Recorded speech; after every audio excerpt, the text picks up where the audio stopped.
మీ అందరికీ ప్రభు అయిన యేసు నామం పేరిట వందనాలు. మరి యొక్క పర్యాయం దేవుడు మనకిచ్చిన యొక్క గొప్ప అవకాశాన్ని బట్టి దేవుని కృతజ్ఞతాస్తుతులు చెల్లిస్తున్నాం. మనం ఈ దినం ధ్యానం చేయబోయే అంశము సర్వాంగ కవచం. అంతకుముందు ఒక చిన్న ప్రార్థన చేసుకున్నాం. కృపగల దేవా నాయన, ఇదిగో ఈ యొక్క మధ్యాహ్న కాల సమయంలో ప్రభా ఈ యొక్క సర్వాంగ కవచం అనే అంశాన్ని గురించి ప్రభా మేము ధ్యానం చేయబోతుండగా పరిశుద్ధాత్మ దేవా మా అందరినీ నాయన ఈ ధ్యానంలోకి మీరు నడిపించండి, మీరు బోధించండి ప్రభా. ఏ రీతిగా ఆ కవచాన్ని ధరించి మేము ముందుకు వెళ్ళాలనో నాయన మాకు నేర్పుమని కొద్ది ప్రార్థన వేసి అది పరిశుద్ధమైన నామంలో సమర్పించుకుంటున్నాం తండ్రి, ఆమేన్. ఈ సర్వాంగ కవచం అనేది మనకెందుకు అవసరమని మనం చూడక మునుపు మొట్టమొదటిగా మనం ఆలోచన చేయాల్సింది, ఈ క్రైస్తవ జీవితం అంతా కూడా ఒక పరుగు పందెం. రకరకాలుగా దీన్ని పిలుస్తున్నాడు పౌలు అపోస్తలుని. అయితే ఇది పరుగు పందెం అంటున్నాడు. కొన్నిసార్లు ఇది మనకి ఇవ్వబడిన ఈ యొక్క రిలే రేస్.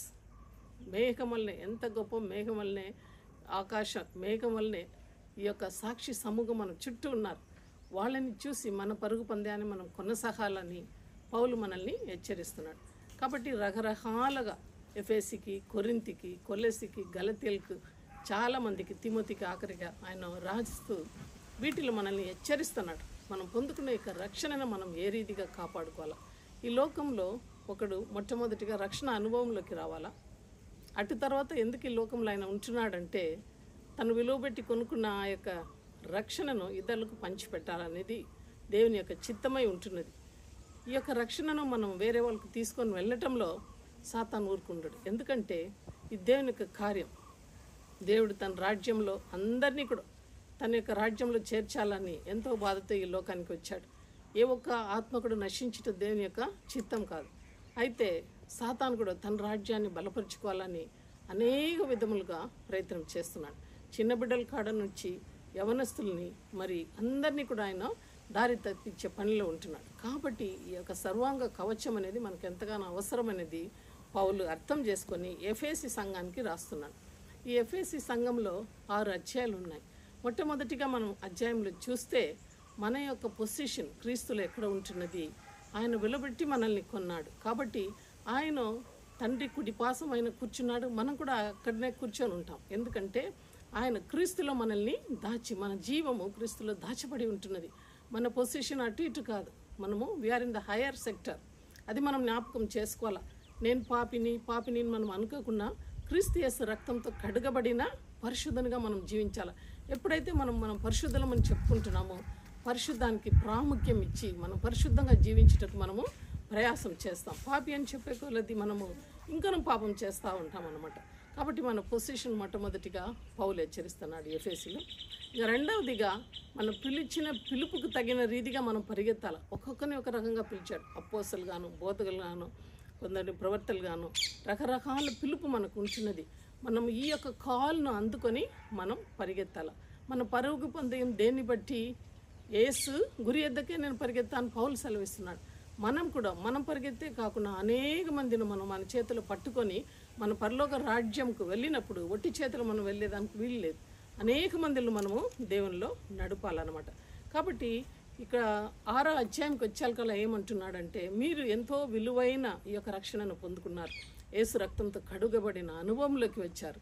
అయితే మీరు ఈ పందెంలో మీరు నిలబడాలంటే ఈ సర్వాంగ కవచం ధరించుకోండి. అనేక ఆత్మలను దేవుని కోసం మీరు నిలబెట్టాలంటే, ఆయన వైపు వాళ్ళని పిలుచుకొని రావాలంటే మీకు అవసరం. మొట్టమొదటిగా మీరు నిలబడాలా. స్టాండప్ అంటున్నాడు. బీ ఫర్మ్, బీ కరేజియస్, ధైర్యంగా ఉండు అంటున్నాడు. ఎందుకంటే మనము ఆర్డినరీ గ్రౌండ్లో మనం ఉండడం లేదు, కానీ ఒక బ్యాటిల్ ఫీల్డ్లో మనం ఉన్నాం. ఈ బ్యాటిల్ ఫీల్డ్లో ఎంతగా దేవుని కోసం మనం నిలబడతామనేది చాలా ప్రాముఖ్యం. 2 నేషన్స్ మధ్యలో వారు జరిగేటప్పుడు ఆ యుద్ధ వీరులు ఎంతో రోషంతో, వైరాగ్యంతో నిలబడతారు. మనం దేవుని కోసము, మన కొడుకే కావచ్చు, లేకుంటే మన ఇంటి వాళ్ళు ఎవరైనా కావచ్చు, ఆ బ్యాటిల్ ఫీల్డ్లో ఉంటున్నారు. సాతాను వాళ్ళ వైపు ఆ యొక్క బాణాలను వేస్తున్నాడు. అయితే వాళ్ళని దేవుని కోసం రక్షించాలంటే మనం ఎలా నిలబడాలా అనేది మొట్టమొదటి అవసరం అన్నమాట. Take up the full armour of God. అది ఏమంటే రోమా పత్రికలో హెచ్చరిక ఇస్తున్నాడు. 13వ అధ్యాయంలో మనం చూస్తే, ఎంతకాలం మీరు నిద్రపోతున్నారు, లేయండి, ఇది రాత్రి చాలా కాలం అయిపోయింది. ఇప్పుడు పగటి సమయంలో మనం ఉంటున్నాము, సర్వాంగ కవచమును ధరించి మీరు పోరాడాలి. రాత్రికాల ఆ యొక్క ఆర్భాటాలన్నీ ఇడిచిపెట్టండి అంటున్నాడు. మీరు అల్లరితో కూడిన ఆటపాటలు, కామము ఇవన్నీ కూడా విడిచిపెట్టి యేసుక్రీస్తును ధరించుడి అంటున్నాడు. ఈ సర్వాంగ కవచం ఏమీ లేదు, కానీ యేసుక్రీస్తే మనకు ఇవ్వబడిన గొప్ప సర్వాంగ కవచం అనమాట. ఎప్పుడైతే మనము రక్షణ అనుభవంలోకి వచ్చినామో మన చుట్టూ ఒక వెలుగు నిలబడుతుంది, సాతాను మనల్ని ముట్టలేదు. అందుకే వాక్యం సెలవిస్తుంది, 1 యోహాను 5:18 ఏం సెలవిస్తుందంటే, దేవుని మూలంగా పుట్టిన వాణ్ణి దుష్టుడు ముట్టలేడని వాక్యం సెలవిస్తుంది.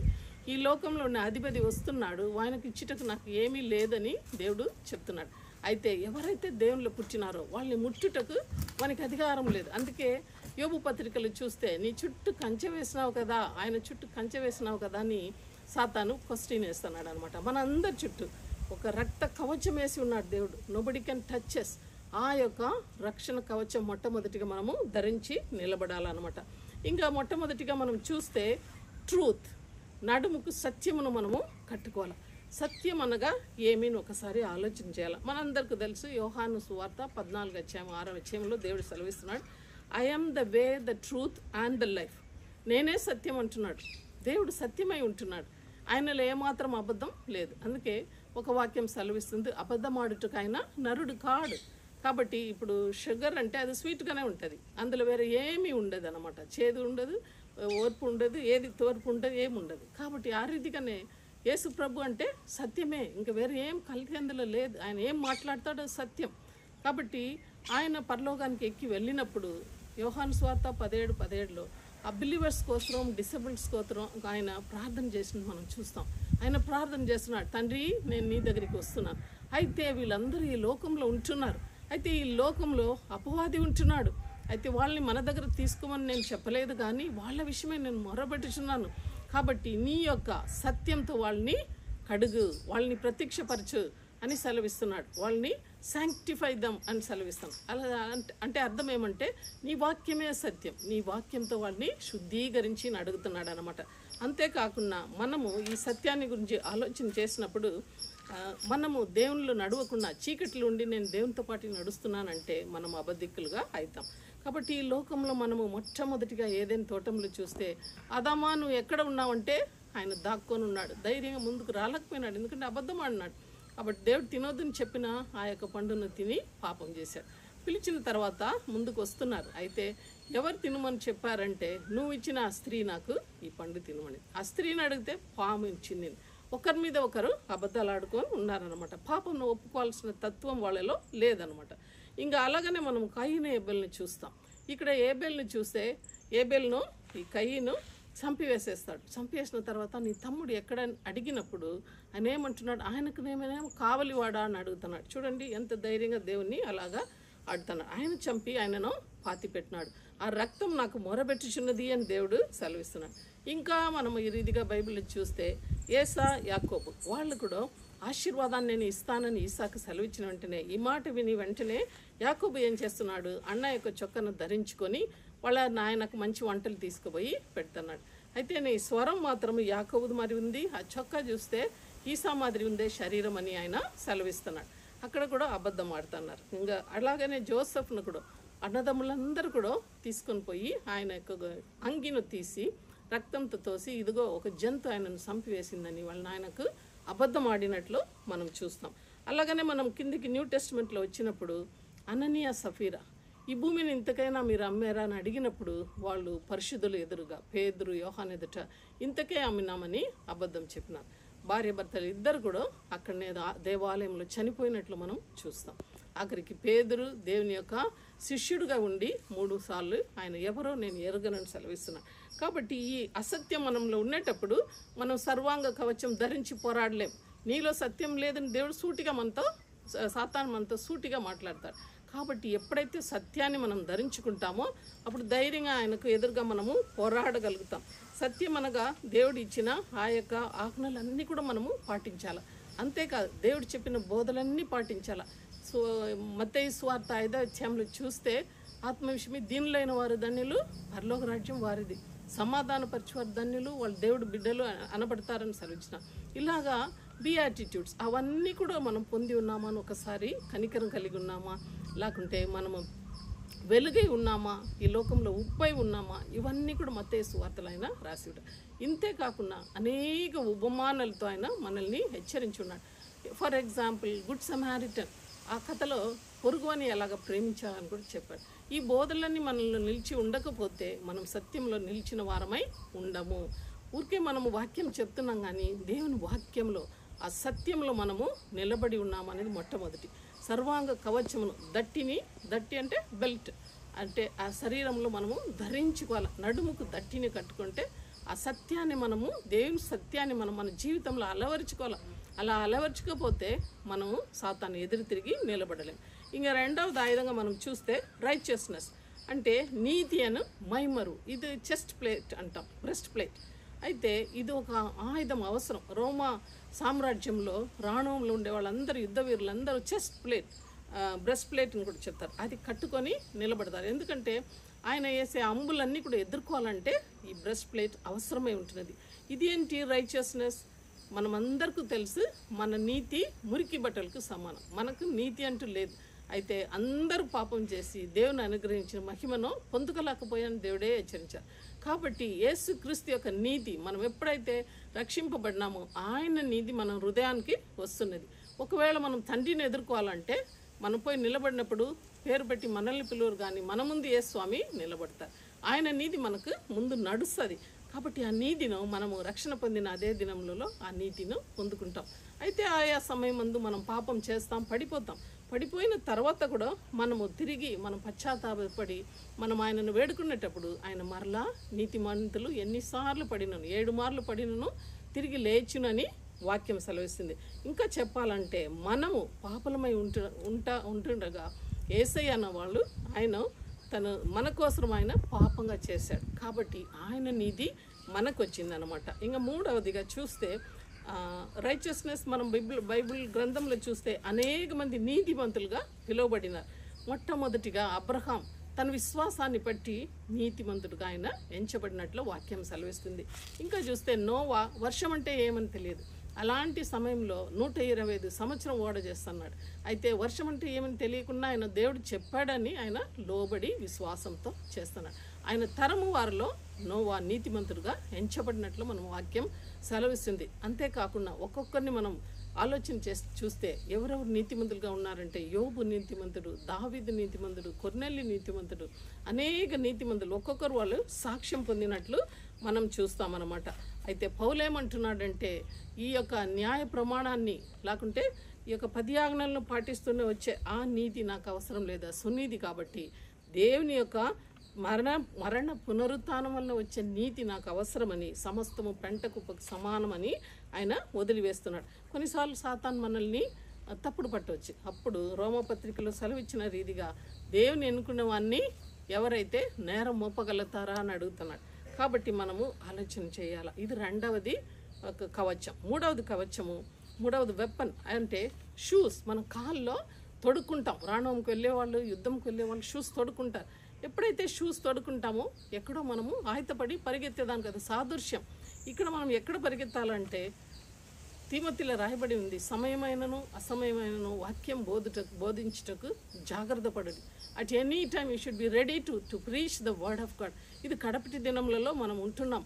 సాతాను అనుచరులు వాళ్ళు ఏం చేస్తున్నారంటే దేవుని రాజ్యం కూల్చిపోవాలని ఉపవాసం ఉంటున్నారంట. సాతాను ఆరాధనలు జరుగుతున్నాయి బెంగళూరు ప్రాంతంలో నేను విన్నా. కాబట్టి మనం ఆ షూస్ తొడికిన ఆ షూస్ ఏంటి అంటే సమాధాన సువార్త ప్రకటించుడి. అయ్యా అక్కడ మాట్లాడిన వెంటనే సమరయ స్త్రీ వెంటనే విలేజ్కి వెళ్ళి అందరినీ పట్టుకొచ్చింది. నా జీవితాన్ని గురించి తెలియపరిచిన ఒక ఇదిగో మెస్సియాను నేను కనుక్కున్నాను చూడండి నాయమ్మ చెప్తాను. మనము సువార్త ప్రకటించాలా, అన్ని వేళ యందు మనము సువార్తను ప్రకటించాలా. వాక్యములో నిండుగా సమాధాన సువార్త ఇది.